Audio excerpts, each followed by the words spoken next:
चाहे महिला हो या पुरुष, ईश्वर ने हमको बहुत ही खूबसूरती के साथ नवाजा है। ये शरीर हमें ईश्वर ने दिया है, तो इसकी रक्षा करने की हमारी खासा जिम्मेदारी बनती है ना? नमस्कार, मैं हूँ रचना रावत और आप देख रहे हैं बॉलीवुड गॉसिपिंग और फैशन फ्यूजन स्टेशन। आज हम एक ऐसे इवेंट पर आए हैं जहाँ पर एक बहुत ही इम्पोर्टेंट मुद्दा रखा गया है, जो है ब्रेस्ट कैंसर के ऊपर। ब्रेस्ट कैंसर या किसी भी तरह का कैंसर किसी भी शख्सियत को हो सकता है, किसी भी आम इंसान को हो सकता है, लेकिन इस पर हम किस तरीके से काम कर सकते हैं, कैसे इससे उबर सकते हैं, इसके लिए आज हम आए हैं एक ऐसे इवेंट पर जहां इस बारे में बात की जा रही है। इवेंट का नाम है रूबरू। तो चलिए देखते हैं कैसा रहता है ये इवेंट, क्या क्या खास जानकारियां हमें यहाँ दिखाई जाती हैं, बताई जाती हैं, समझाई जाती हैं और जागरूकता फैलाई जाती है।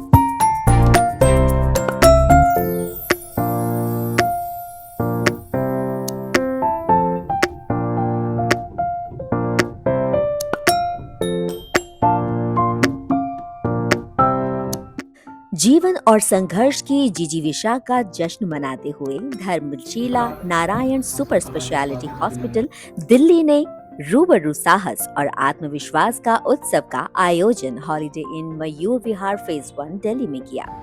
इस जर्नी में हम धर्मशिला फाउंडेशन और नारायणा ग्रुप ऑफ हॉस्पिटल्स, हम दोनों की साथ संयुक्त ताकत आप लोगों के साथ में है। इस भावनात्मक शाम में कैंसर सर्वाइवर्स, उनके परिजनों, चिकित्सकों और केयर गिवर्स ने हिस्सा लिया और अपने संघर्ष, साहस और सफलता की प्रेरक कहानी साझा। जज्बा हर उस डॉक्टर का है जो हमारे हॉस्पिटल में पेशेंट्स को ट्रीट कर रहा है। केवल ट्रीटमेंट तक सीमित नहीं रहना चाहते हैं। ट्रीटमेंट तो सब करते हैं, हम क्या कर रहे हैं आगे? क्योंकि कैंसर ना केवल एक शारीरिक लड़ाई है, ये एक मानसिक लड़ाई भी है। तो हम मैं नारायणा हेल्थ को रिप्रेजेंट करता हूँ एंड मैं इस रीजन में डायरेक्टर हूँ। बट नारायणा थोड़ा सा अलग है बाकी हॉस्पिटल से। While I will not be lying that we are also treating patients and trying to earn money out of it also, but yet we are different. हम थोड़ा सा अलग हैं, हम थोड़े कम लालची हैं, हम थोड़ा कम सोचते हैं कि पेशेंट्स की थोड़ी ज़्यादा अच्छी तरह से ट्रीटमेंट हो जाए। How are we different, you know? हमारे 20 अस्पताल हैं इंडिया में। हमारा नाम बहुत कम सुनेंगे कि इन्होंने पेशेंट के लिए कुछ ख़राब कर दिया, इन्होंने पेशेंट को तंग कर दिया। We don't do that, you know. फिर भी we still make mistakes. We all make mistakes and we learn from them. But मैं डॉक्टर कनिका शर्मा सूद हूँ। मैं निदेशक हूँ रेडिएशन ऑन्कोलॉजी विभाग के यहाँ पे। धर्मशिला हॉस्पिटल पिछले 30 वर्ष से अधिक कैंसर पेशेंट्स का ट्रीटमेंट करता आ रहा है। ट्रीटमेंट के बहुत सारे पक्ष होते हैं। पेशेंट शारीरिक रूप से तो जूझते हैं इस बीमारी से, पर मानसिक रूप से भी बहुत जूझना पड़ता है। तो 2014 से हमने एक ये प्लेटफॉर्म क्रिएट किया है रूबरू के नाम से, जहाँ हमें लगता है कि हमें जो कैंसर पेशेंट्स हैं उन्हें ये दर्शाना है कि कैंसर आपका जीवन, आपकी ब्यूटी या आपकी खुशियाँ नहीं छीन सकता है। अगर आप स्वस्थ हैं तो आगे आपको ज़िंदगी में अपने बिल्कुल नॉर्मल ज़िंदगी जीनी है। शुरू में हमने रूबरू ब्रेस्ट कैंसर सर्वाइवर्स के लिए ही बनाया था, पर आते हुए सालों में हमें समझ आया कि ये इश्यूज केवल ब्रेस्ट कैंसर सर्वाइवर्स में नहीं होते हैं और कैंसर पेशेंट्स को भी मानसिक सपोर्ट, साइकोलॉजिकल एलिवेशन की रिक्वायरमेंट है। कुछ कैंसर जैसे कि ब्रेस्ट कैंसर, प्रोस्टेट कैंसर, इनमें अच्छा जीवन होता है, इसमें क्योर रेट्स हाई होते हैं अगर समय पे इलाज हम अगर कर लेते हैं तो। बाकी आजकल चिकित्सा प्रणालियाँ भी काफ़ी जो है वो उन्नत हो चुकी हैं। कैंसर में वापस आने का खतरा रहता है, पर खतरा स्टेज पर निर्भर करता है। अगर कोई स्टेज 1 का कैंसर लेके आता है तो 90% ये चांस होता है कि वो सुरक्षित रहेंगे, 10% रिस्क रहता है बीमारी वापस आ सकती है। जैसे ही स्टेज 2 से 3 पे पहुंचते हैं तो ठीक होने के चांसेस 40% हो जाते हैं, बीमारी वापस आने के चांस 60% हो सकते हैं। और स्टेज 4 में ज़्यादातर 5 से 10% ही पेशेंट्स को हम बचा पाते हैं, बाकी सब पेशेंट्स में बीमारी को हम केवल दबा पाते हैं। पूरे वर्ष हर महीने किसी एक कैंसर के प्रति जागरूकता फैलाते हैं। जैसे सितंबर हमारा प्रोस्टेट कैंसर मंथ था तो हमने उसके प्रति जागरूकता के लिए काफ़ी कुछ किया। सितंबर में बच्चों के कैंसर भी होते हैं तो हमने चाइल्डहुड कैंसर्स के प्रति भी जागरूकता करी। बाकी हम गले के कैंसर के पेशेंट्स के लिए मई के महीने में प्रोग्राम करते हैं, इन सिगरेट, बीड़ी, तंबाकू का सेवन बंद करके। अगर कैंसर लास्ट स्टेज में इसलिए आता है क्योंकि हम अपने शरीर के संकेतों को नहीं पहचानते।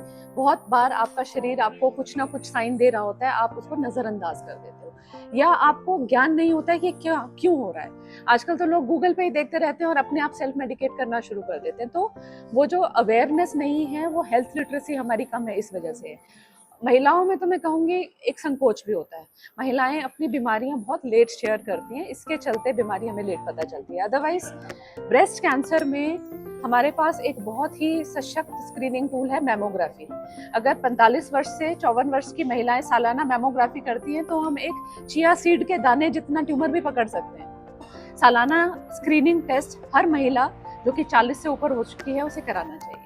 सीटी स्कैन में रेडिएशन एक्सपोजर होता है पूरे शरीर को। हाँ, सीटी स्कैन में बहुत बड़ा एक्सपोजर होता है। सीटी स्कैन बार बार कराना हानिकारक होता है, केवल मेडिकली इंडिकेटेड सिचुएशन में ही कराते हैं। मैमोग्राफी में जो रिस्क वर्सेस बेनिफिट है, जो आपको रिस्क है वो बहुत ही सूक्ष्म है, बेनिफिट अधिक है। तो उसके अंदर तो बहुत रिसर्च है। जो हमारा एक एक्सरे के बराबर एक्सपोजर होता है लाइफ टाइम में, अगर आप मैमोग्राफी कराते हैं उससे भी कम है। तो मैमोग्राफी में जो रेडिएशन एक्सपोजर है बहुत निम्न होता है। तो मैमोग्राफी के बारे में आप आश्वस्त रहें कि उससे कैंसर बढ़ेगा नहीं, तो इसलिए बिल्कुल निर्भय होकर करा सकते हैं उसे आप। एंडोस्कोपी से नहीं हो सकता है। पेट सीटी स्कैन, अननेसेसरी एक्सरेज नहीं कराने चाहिए। हम एज डॉक्टर्स भी इस चीज़ को बहुत ज़्यादा पेशेंट्स को प्रेरित नहीं करते हैं कराने। अपना लाइफस्टाइल सुधारिए। जो हमारा traditional Indian way of eating है, जो लाइफस्टाइल है, वो सबसे बेस्ट है। अगर आपके भोजन अच्छा है, आप एक्टिव रहते हैं, एक्सरसाइज करते हैं, तो 40 से 50% कैंसर बनेंगे ही नहीं। यदि आपको कैंसर हो गया है तो सही तरीके पे सही टाइम से इलाज कराइए, भटकिए मत, और फॉलो अप रेगुलरली कीजिए। And after treatment embrace hope, embrace happiness. मरीज बनकर जीवन यापन नहीं करना है। अपने जिंदगी में वापस उसी स्फूर्ति से वापस जाइए जैसे आप ट्रीटमेंट से पहले थे। मेरा नाम रविकांत उज्जैनवाल है। मैं त्रिलोकपुरी विधानसभा से विधायक हूँ और उसके साथ साथ जो जिला विकास समिति है, डिस्ट्रिक्ट डेवलपमेंट कमेटी ईस्ट का मैं चेयरमैन हूँ। देखिए, बहुत बड़ी पहल है जो धर्मशिला नारायणा ग्रुप की तरफ से हो रही है, क्योंकि सीधा सीधा कैंसर एक बहुत बड़ी बीमारी है जिसको पहले से ही देखकर उसका सुचारू रूप से उपचार किया जाए।